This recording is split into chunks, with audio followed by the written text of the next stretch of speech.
We stand on a precipice of time, looking back at the wisps and graves of our ancestors. The survivors we have loved and cherished are mostly buried now. Now only a treasured few remain. Each candle we light on Yom Hashoah honors them, victims and survivors. Their stories ring in our ears and weigh on our hearts. It is for them that we light candles, that their stories not go up in smoke, but rather kindle fires in our hearts. For surely this world, just as theirs, needs fires of the heart, raging with indignation, burning back the darkness of hatred and bigotry. The candles we kindle tonight gather the light from our generations past and light our way toward a future of hope, peace, and love. We carry this light. May the world carry it with us.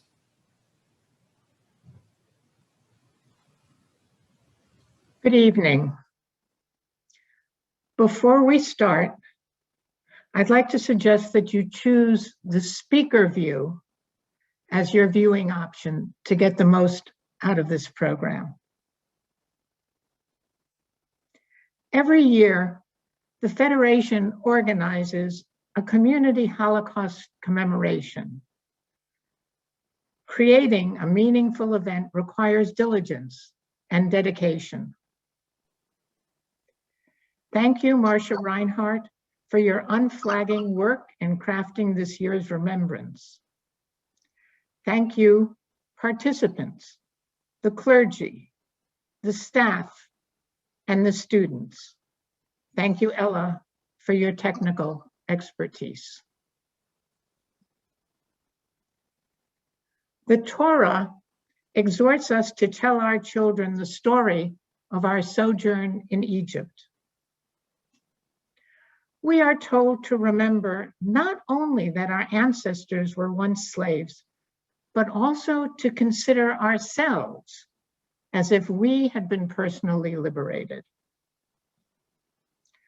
My mother once told a close friend that she sometimes wished that I could experience one day of the Holocaust, and yet she would do everything she could to protect me from that very experience.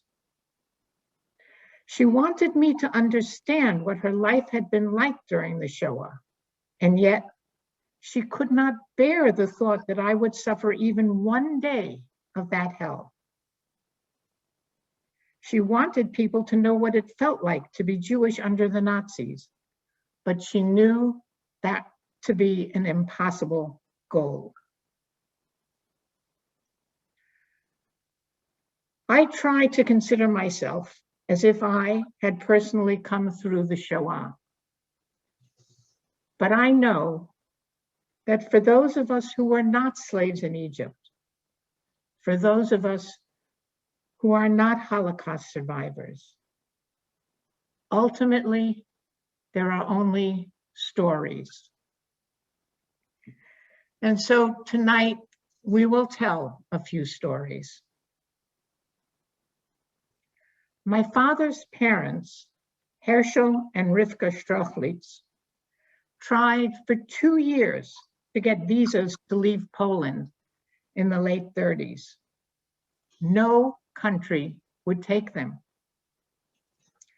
Realizing that they could not leave, they built an underground bunker in which to hide the whole family. And they supplied the bunker well. Unfortunately, their location was betrayed by someone they thought was a friend. And everyone in the bunker that day was taken to Auschwitz-Birkenau. My father was not in the bunker that day, and that was pure luck. When the train carrying my grandparents, my aunts, and my uncles arrived at Birkenau, one of the Jews on the transport tried to kill a Nazi guard. In retaliation, the entire transport was taken directly to the gas chambers without a selection. My father's family annihilated by the wave of a Nazi baton. In April 1945, my parents were liberated by the British from the Bergen-Belsen concentration camp, the camp best known for the death there of Anna Frank. On the day of liberation, my parents were skeletal, starving, and dehydrated. My mother was also critically ill and delirious. There had been no food or water in Bergen-Belsen for days. Had the British arrived 3 days later, I doubt either of my parents would have been alive. They had lost their families, their communities, their entire way of life, and yet I was born in the Bergen-Belsen displaced persons camp less than 15 months after liberation. And I was born into a vibrant, politically active Jewish community with newspapers, schools, makeshift synagogues, a theater group, concerts, youth groups, vocational and language training, and an elected governing committee. This community consisted of Jews from multiple countries with different customs, different languages, different levels of religious observance, and the whole range of political views. Yet they had joined forces to create a community, a Jewish community. And that community nurtured the people. Let us remember those who were murdered and those who survived. May their stories and their actions remind us that we are one people, one community. We cannot change the past, but together we can build a beautiful, vibrant future for our Jewish community. First, they came for the socialists, and I did not speak out because I was not a socialist. Then they came for the trade unionists, and I did not speak out because I was not a trade unionist. Then they came for the Jews, and I did not speak out because I was not a Jew. Then they came for me, and there was no one left to speak for me. I am honored to be with you this evening to speak out. That famous poem was written by Reverend Martin Niemöller, a Lutheran pastor and theologian. He was a prominent member of the Confessing Church in Germany. That group was formed to oppose Christians who had aligned themselves with the Nazis. Niemöller spent 7 years of Nazi rule in concentration camps because time and again, he spoke out. It's important to speak out when we see injustice, to stand in solidarity with one another, even when our experiences or beliefs differ. When the Tree of Life synagogue shooting occurred in Pittsburgh in 2018, and that act of anti-Semitism saddened and shocked our country, some members of my congregation at the Colchester Federated Church came to worship with our Jewish neighbors in Colchester, because Rabbi Ken Alter invited us to be there, to be present. Our pain was not the same.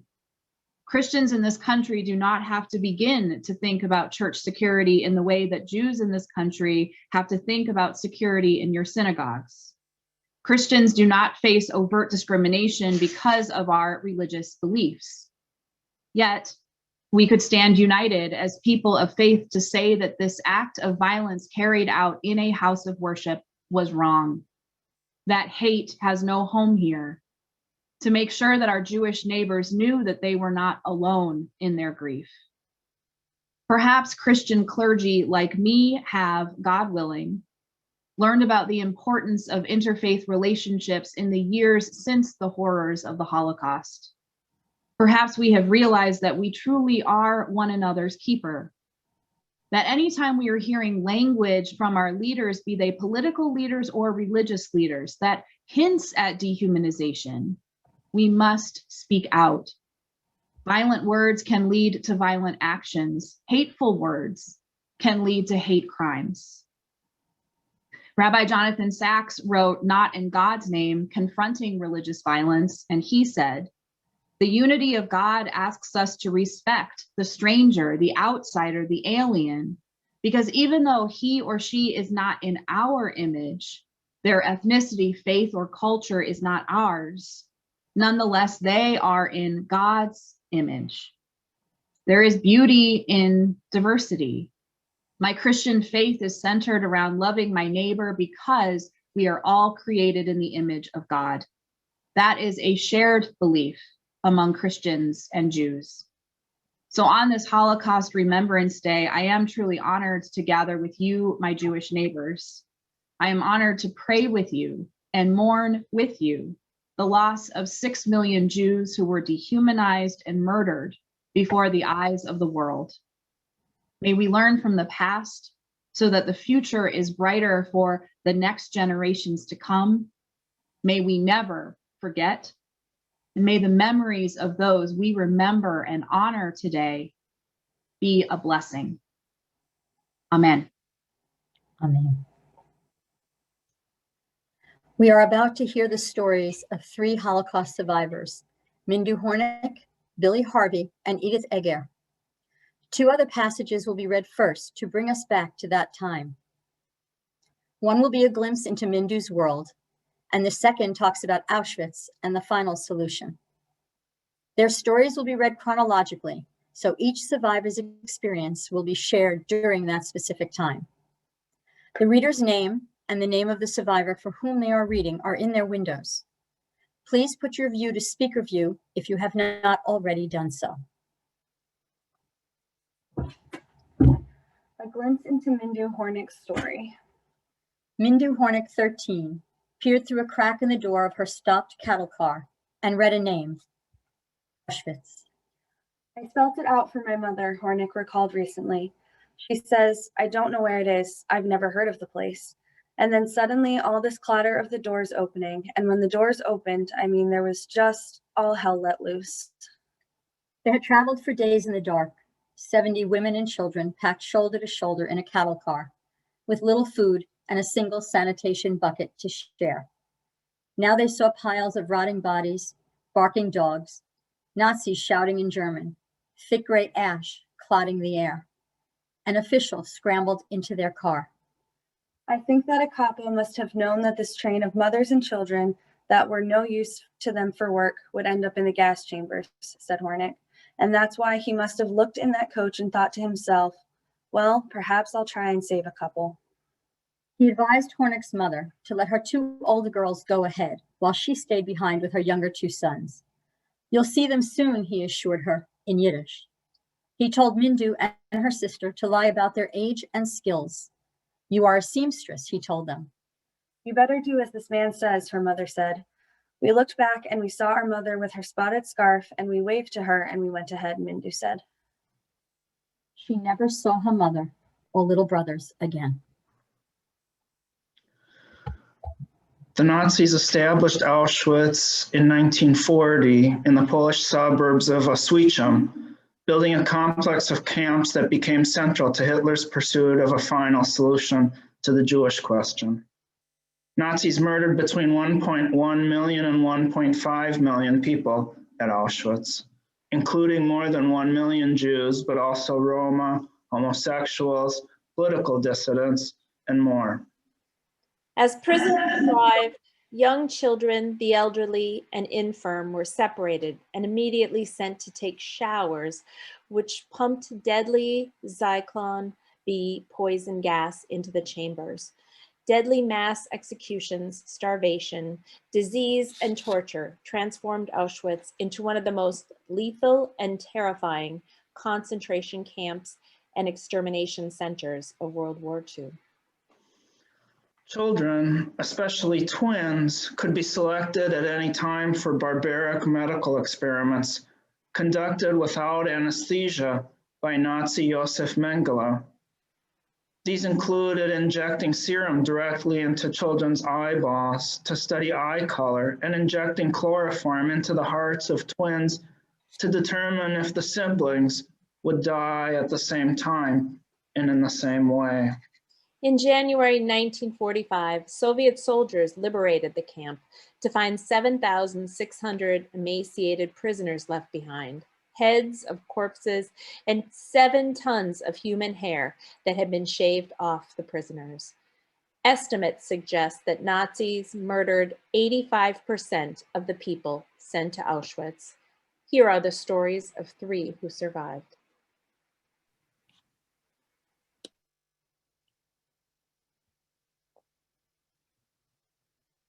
Edith Egger, born September 29th, 1927.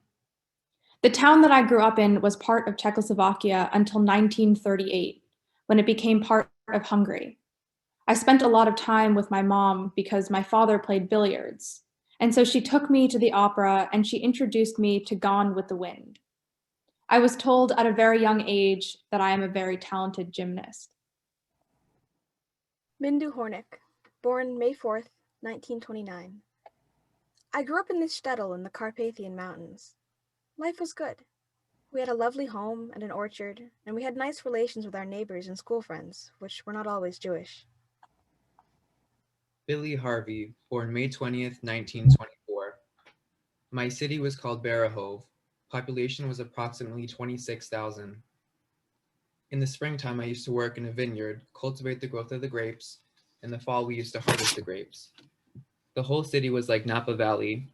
My father was injured in World War I, so my mother became the sole supporter of the family. She was a dressmaker, but what I know about her talent today, she was more like a dress designer. There was no indoor plumbing, there was no electricity. My mother had to go every day to the farmer's market, purchase the food, prepare the food for 6 children, also make a living. The rise of anti-Semitism. I wanted to be a gymnast and be competing in the Olympics. I was told by my trainer that I have to train someone else who is not Jewish. And that was to me the biggest shock of my life because I spent at least 5 hours a day training. And then I said to my trainer, I'm not Jewish. I denied it. And that's when I realized that when you had a child, you had to go to the city hall and register the child and put the religion next to it. Once we were forced to wear Jewish stars, that was terrible. Suddenly we were singled out. We were different to our school friends. We were different to our neighbors. My father was taken away from us. His businesses were confiscated. And honestly, I don't know how our mother fed us. I graduated at the age of 18 from a gymnasium, an advanced secondary school. Unfortunately, my graduation present became Birkenau, Auschwitz. Transport to Auschwitz. We were suddenly told to pack our luggage and be ready to come to the station. We were taken to a ghetto first. We were in the ghettos for 6 weeks under terrible sanitation conditions. We were freezing. We had very little food to eat. One day, the train arrived. They pushed into one cattle car as many people they possibly can, so that we were crushed like sardines. There were no windows in the cattle car. When the sliding doors slammed closed on us, the only light came through the wooden cracks. I begged my father to look presentable, to look younger. We were all smushed up, very small little place in the cattle car, on the floor, sitting down, and I'm crawling to him and asking him to shave.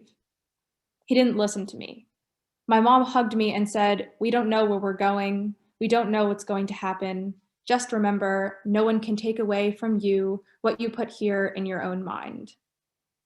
It was not a long way from where we were to Auschwitz, but because of the railway lines being bombed, the train was shunted back and forth, and suddenly we arrived at the place. Arrival.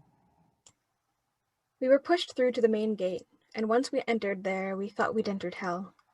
There were bodies everywhere, and there were these watchtowers with machine guns pointing at us, this terrible gray ash falling around us. There were the barking dogs, viciously walking around. There were loudspeakers always, and these SS men walking around with shining boots and guns on their back. I mean, we were just frightened out of our wits. When we first glanced out, it looked like a twilight zone. Big chimneys going to the sky, smoke was going all over. We didn't know where the smoke was coming from, but we found out soon enough. The smoke was coming from the crematorium. They were burning between 12,000 and 13,000 people a day. Men and women were immediately separated. I never saw my father again. After the war, I met someone who told me that he saw my father going to the gas chamber. Who they wanted to stay alive, go to the right. Who was condemned to die, go to the left. Most of the children were bitterly crying, didn't want to be separated from their mother. So the young mothers went to the left, to the gas chamber. We stood at the end of the line with my mom in the middle, Magda, my sister, and I. And Dr. Joseph Mengele asked, "Is this your mother or is this your sister?" And I did not forgive myself for saying, "That's my mother." So Dr. Mengele points my mother to go this way and my sister and I the other. I followed my mom, and the very person who annihilates my family grabs me, and there is an eye contact and tells me, "You're going to see your mother very soon. She's just going to take a shower." We were stripped from every inch of human dignity. They made us strip completely naked, shaved our hair, and gave us a prisoner suit to wear. They marched us into the shower rooms to be deloused, our heads shaven, and then we were going in to be tattooed with a number, and from then on, we had no name. That was it. For young girls like ourselves, possibly even our mother hadn't seen us undressed. We had to sit there naked, for men shaving our heads. We passed by where the women were. My mother, my aunt, my cousins and their children all were naked as we glanced in, and they looked like they were in a trance. The Nazis must have used a gas, a small amount, because they didn't look normal. We weren't allowed to say a word. We'd be murdered immediately.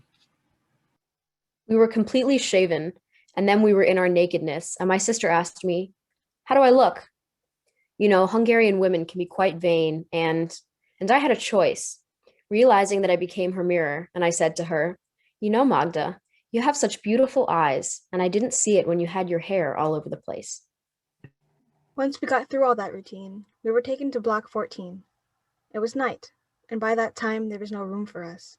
We had to sit all night on the stone floor. Philly survival. In Auschwitz, you couldn't fight, because if you touched the guard, you were shot. Right in front of me, I saw that. You couldn't flee, because if you touched the barbed wires, you were electrocuted. When you took a shower, we didn't know whether gas is coming out of the water. Every morning, 4 o'clock, they knocked on the door for roll call. I don't know what was the purpose of it, because nobody could escape. The barracks were surrounded by barbed wire. The barbed wire was connected to the electricity, and every morning in front of the barracks was piled up naked, dead people. And very often, we would see Dr. Mengele walking along, looking very smart in shiny boots and always immaculately dressed. And he would wear a pair of white leather gloves. And if anybody didn't look well, he would wave and they would have to step out of line. And we never saw those people again. If you were feeling pale or whatever, and you weren't feeling right, you would prick your finger to draw some blood and make yourself rosy cheeks. Once a day, you got a bowl of soup. They called it soup. I don't know what it was. It wasn't fit for an animal. No utensils. 5 to 6 people have to share it, so we handed it from mouth to mouth, back and forth until the soup disappeared. I constantly was hallucinating about food. My mother kept kosher, and she made her challah that was an art piece, and I visualized that in Auschwitz, my mother doing the challah and making her noodles. I remember a young boy. I think he picked up a potato skin or something.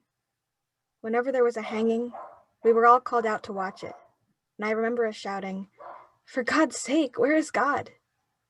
A young boy hung because he picked up some bit of food.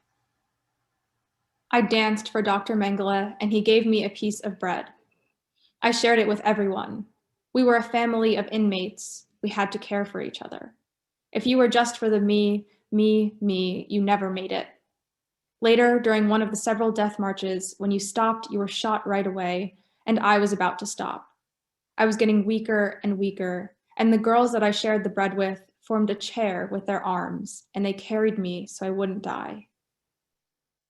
When I wanted to give up, I said to myself what a great lady my mother was, who stood by all the hardship raising 6 children all by herself in such primitive circumstances. That's what gave me the strength to want to survive, and also to tell the world what was happening. It's a notorious thing that people in the camps survived in pairs, or some other people that were taking care of them. My aunt, my mother's sister, heard that our transport came in, so she came to find us, Auntie Bertha. We were still crying for our mother. She did a secret exchange and took us back to her block to take care of us. When people say, "How did you survive?" We lived for each other. Liberation. All I could tell you was that it was quite dark. I saw just kind of darkness, and we didn't know who's alive and who's not alive. I was in a very bad state. I was already among the dead. And then I looked up. It was a man. I saw tears in the eyes and M&Ms in his hand. As the Allies approached, the Nazis evacuated Billy Harvey and other prisoners to Buchenwald by cattle car. People were dying left and right from hunger. When they died, we took their clothes off to try to keep warmer. When we arrived back to Buchenwald, they came to collect all the dead people from the cattle car to transport them to the crematorium. I was frozen. I was put among the dead people. When I arrived to the crematorium, the prisoner who worked there discovered that I was still alive. He saved my life. I woke up in the barrack. When I opened my eyes, I thought I was in a 5-star hotel. Nobody was hollering at me. Nobody was beating me. I was at the age of 21. I weighed 72 pounds. I could not stand up well on my feet, but I was so happy to be alive. Next day, I asked the people to carry me outside. I wanted to get some fresh air. They carried me outside. I hear a gentleman speak with a French accent. I really did not know what happened to us in those last hours before liberation. Suddenly the Germans got very, very impatient, and they collected us all and put us on a train. And it was the first time we went on a passenger train, and at either end of the train there were machine guns. The British saw a train moving with machine guns on either side, thinking they've got some valuable cargo. They shot our train up. About 60 or 70 of our girls were killed by the British Armada. We jumped out of the train and started waving. I think now it was a miracle that we weren't killed on that train, either by the British or the Germans who tried to kill us in the last moment. Living as a survivor. When I was liberated, I got up in the morning and I realized that my parents are not coming home, and reality hit me. I became very suicidal. I just wanted to die. But I'm glad I did not, because I was able to somehow turn all the tragedy into an opportunity for me to now not only survive, but also to guide other people to be survivors as well. I was the age of 22 and I came to the United States with one pair of shoes and shirt and slacks. And I was determined to make a success out of my life. And that's what I did. I also discovered the best revenge in life is success. You can't hate your enemies, as I said, because when you hate, you're not living. Have I ever found an explanation? No, I haven't. But if you want to remain normal and you want to not end up on psychiatrist couches or something like that, you have to drift back into a life, join a community, and be a part of it because you were brought up in a community and you want to belong again. And that was the most important thing for me, to belong again.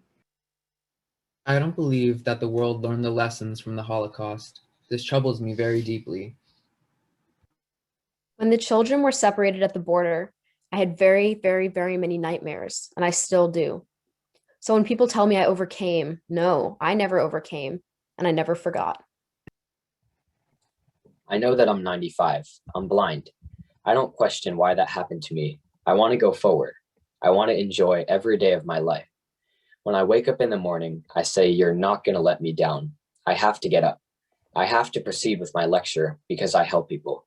There is nothing greater and there is nothing bigger.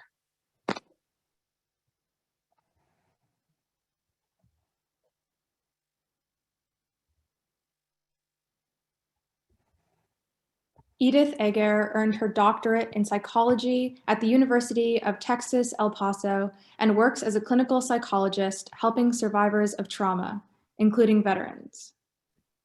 She's currently writing her second book, The Gift and 12 Lessons from Hell. Billy Harvey established a successful career as a celebrity cosmetologist before opening his own beauty salon, working with actresses including Judy Garland, Mary Martin, and Zsa Zsa Gabor. He currently speaks regularly at the Museum of Tolerance and other venues to share his experiences.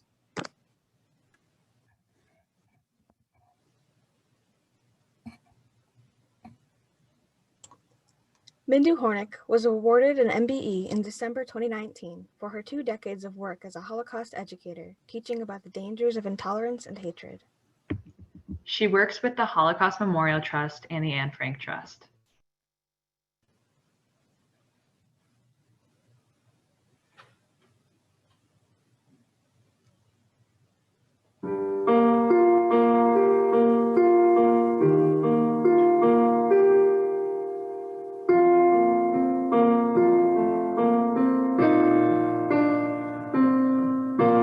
True, this history has no words, yet we know that it has to be spoken. We gather for memory, to lift up the lives that were broken. Those gone too soon, we bring into this room to say to the world they were here, a promise we'll keep every year. Too many names to name, numbers too hard to handle, but we can at least light a yellow candle on Yom Hashoah.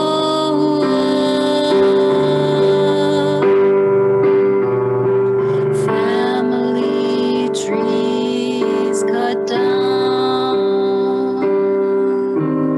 horror too hard to handle, but we hold their light in a yellow candle on Yom Hashoah.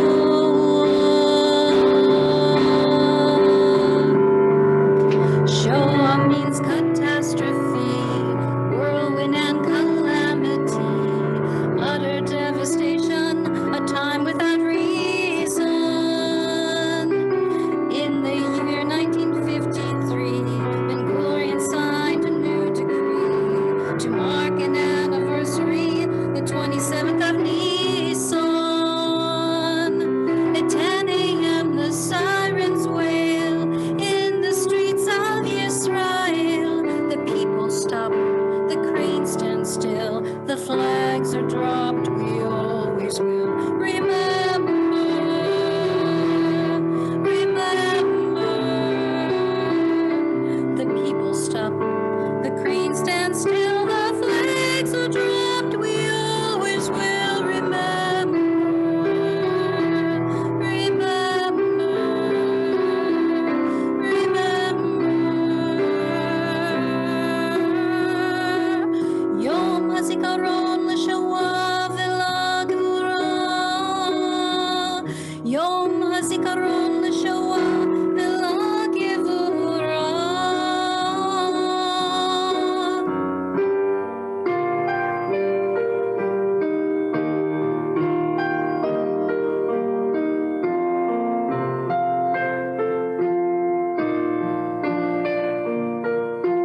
True, we can't undo what's done.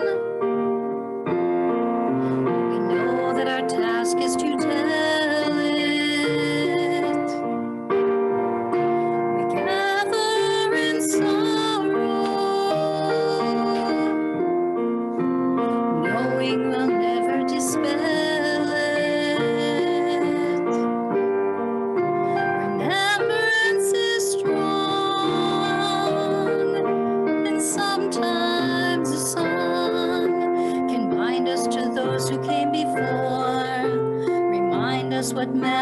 is for.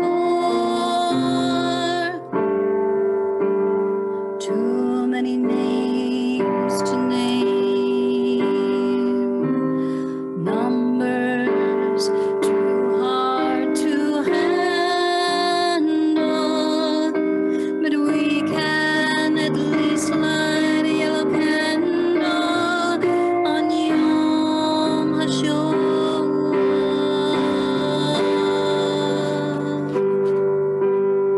Family trees cut down, horror too hard to handle, but we hold their light in a yellow candle on Yom Hashoah, on Yom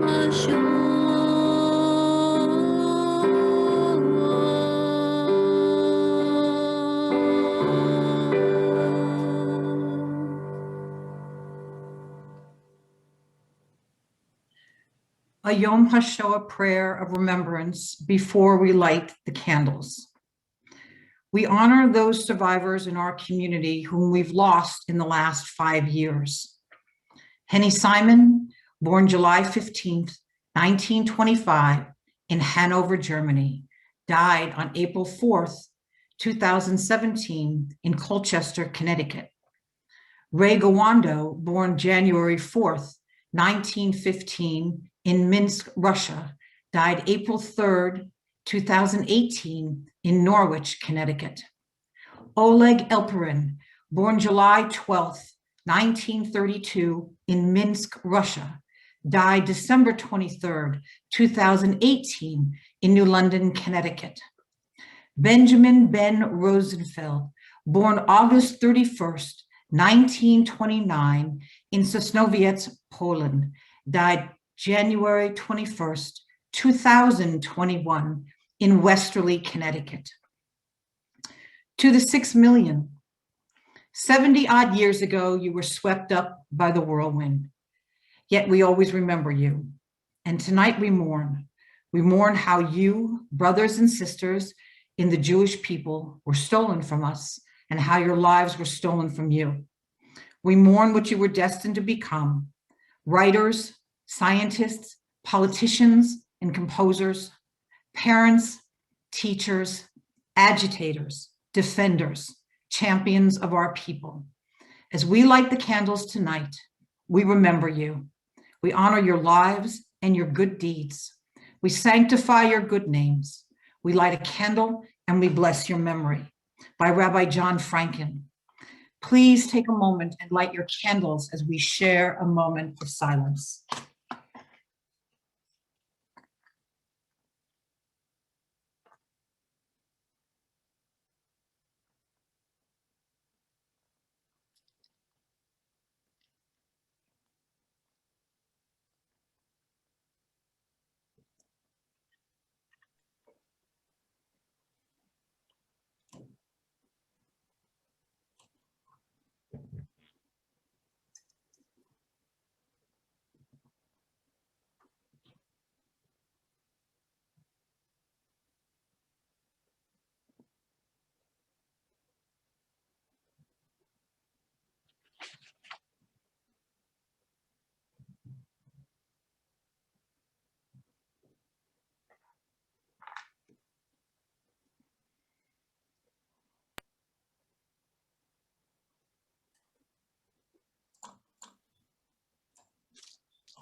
Henry. Came was to get the matching Hatchim and Blind, they verstehen blue tag. Kommen wird nach unser Reis gebankte Show. Es wird a Poik tun unser Trat wir seinen do. kommen wird nach unser Eis gebenkte Show. Sveta poik tun unser trat me seinen do. Never say that you have reached the very end, though leaden skies a bitter future may portend. For the hour for which we yearn will yet arrive, and our marching steps will thunder we survive. For the hour for which we yearn will yet arrive, and our marching steps will thunder we survive.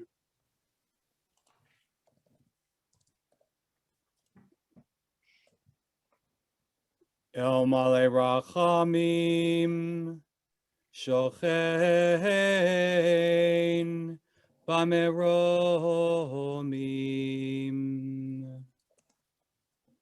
Hamitzei Menucha Nechona Tachat Kanfei Ashchina Bemalot Kedoshim Utorim Kazorakia Mazhirim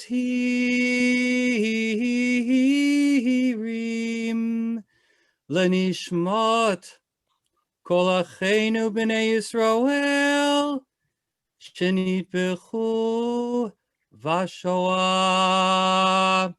Anashim Nashim V'taf Shenechneku V'shenisrefu V'shenehergu Shemasru et nafsham Al Kiddush Hashem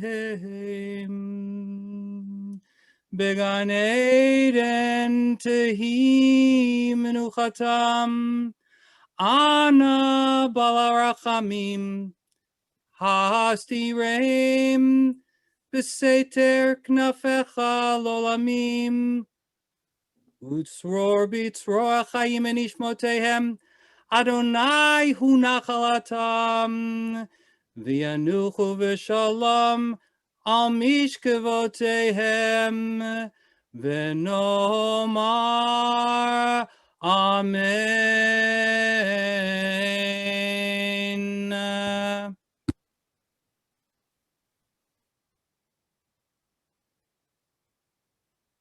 Yitkadal Auschwitz, Yitkadash Lod, Shemei Rabba Cohen, V'alma Divra Chirutei Babiyar, V'yamlich Malkutei Madanik, V'chayechon V'yamechon Birkenau, V'chayei D'chol Beit Yisrael Kovnu, Bagala Uvzman Kariv Chanauska, V'imru Amen.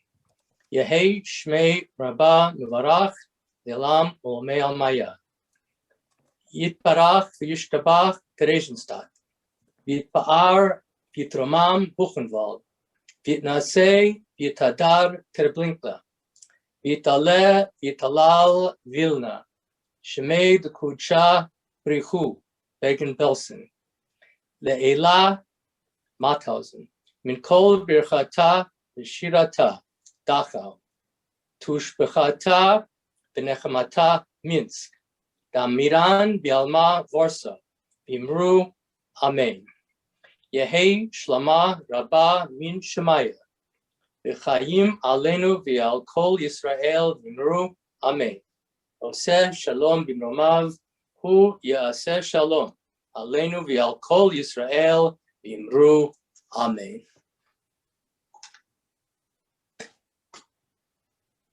Thank you all for coming. Following Rabbi Sternberg's closing benediction, Jerry Fisher will lead us in the mourner's Kaddish. Please stay if you are able for those who are observing a yahrzeit or are currently in mourning. Thank you. Avinu Shebashamayim, Almighty God, hear the pain of your children as we call out today. Moments ago, we chanted the memorial prayer, Kel Malei Rachamim, in which we ask God to grant the deceased, indeed the 6 million deceased, menucha nechoina, proper and true repose. Once on high, divested from its temporal encasement, the soul yearns for only one thing, that mitzvot, acts of holiness, be done in its merit. That is what grants the soul true and proper peace. In this spirit, let me share with you a story related by Howard Schultz, CEO of Starbucks, in his own words. Once, when I was in Israel, along with a group of other businessmen, had an opportunity to meet with a rabbi by the name Nassim Tzvi Finkel. We were ushered into his study and waited for 10 or 15 minutes. Finally, the doors opened. Rabbi Finkel was severely afflicted with Parkinson's disease. He sat down at the head of the table and with a big bang, he began. Who can tell me, he asked, the lessons of the Holocaust? He called on one guy who didn't know what to do.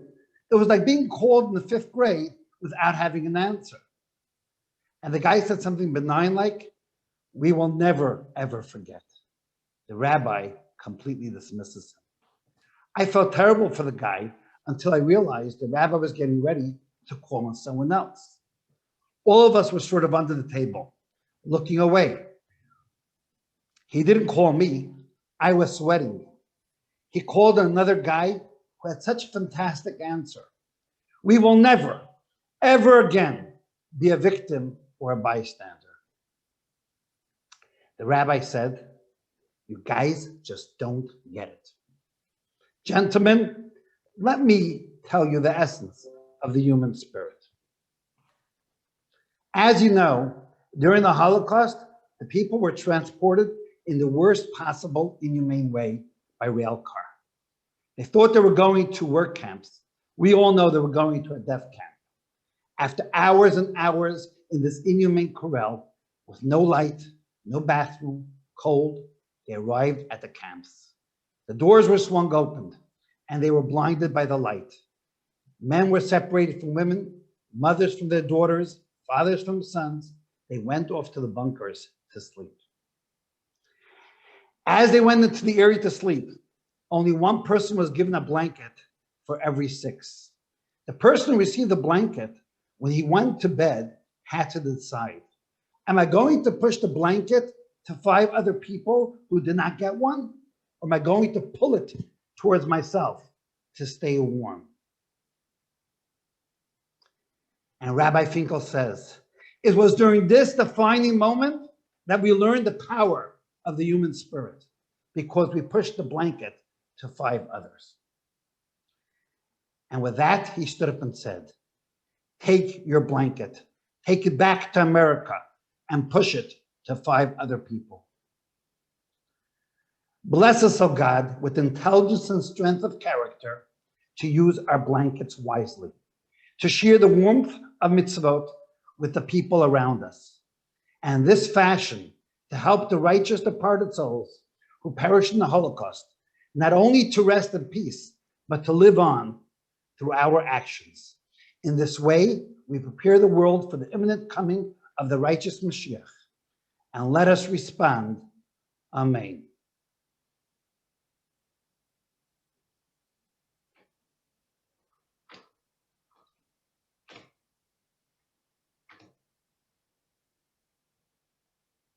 Customary to say the Kaddish right after we've said the Aleinu. We're going to say the last phrase of the Aleinu, the phrase that the congregation always sings together, and then we will recite the Kaddish. The Kaddish is being said by those who are observing a yahrzeit or are in Shiva, but it can be said by all of us if we wish to. The very last 2 words of the Aleinu, last 2 lines, V'ne'amar V'haya Adonai Lamelech al kol haaretz Bayom hahu Yiyeh Adonai echad U'shemo echad. Kaddish Yatom, Mourner's Kaddish. V'kadash Shmei Rabbah. Yomad Divrach Yerutei V'yamlich Malchutei. V'chayechon V'yomechon V'chayed V'chol Beit Yisrael Ba'galah V'zman Kariv V'yimru Amen. Yehei Shmei Rabbah Mevorach Leolam Omei Omaya. Yitparach V'yishtabach V'yitpa'ar V'yitroman V'yitnaseh. V'yitadar V'yitaleh V'yitalal Shmei Dekudashah Birchu. Le'elah min kol birchata v'shirata, tushbechata v'nechemata, tamiran bi'ama v'imru amen. Yehei Shlomo Rabba min Shemaya, v'chayim aleinu v'al kol Yisrael, v'imru amen. Oseh shalom b'mramav, hu ya'aseh shalom. Aleinu v'al kol Yisrael, v'imru amen. Thank you all for coming this evening.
Good night, everyone.